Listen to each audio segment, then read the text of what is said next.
Matindi ang laban na haharapin natin. Ate! Damot mo naman! Mamigay ka, Amira! Kailangan magkasundo muna tayo. Ate, nasaan na ba tayo? Ano ba yan, Amira? Umayos ka nga. Bakit? Yung asta mo talagang probinsyana ka eh. Patingin nga niya mga dala mo. Baka mamaya may nakakahiya dyan. Madami to eh. Pinabaon ni Lola Ising to eh. Siyempre naman la. Diyos ko, napakadami. Hindi mo Sabi naman... ni Lola Ising magbaon ako picnic daw eh. Anong picnic? Nasa gym tayo, picnic. Ayun ko sa'yo. Ako ba? Bakit ba ako may kapatid na hindi nag-iisip? Okay, ito na nga, magbabag-grade na tayo.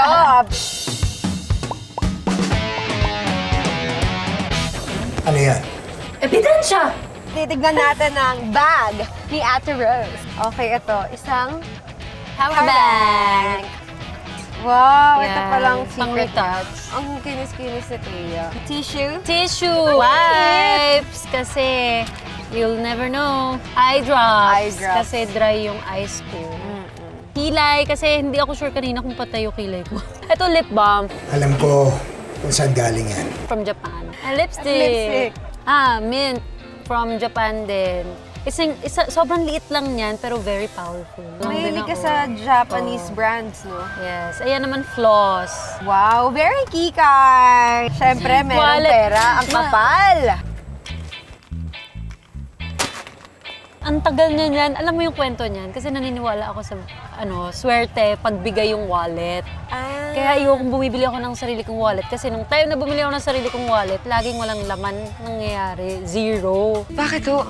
Pagbigay, hindi na uubusan ng pera. Pero di ba dapat pagbibigay sa'yo, dapat may laman May na laman. cash? May tao. Oo, May tao.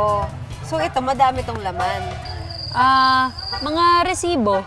Baka naman, Amira. Ate, wala nga akong gahanap pa nga ako ng trabaho. Ito naman. Ay, cute! Yes, that's my chic tint.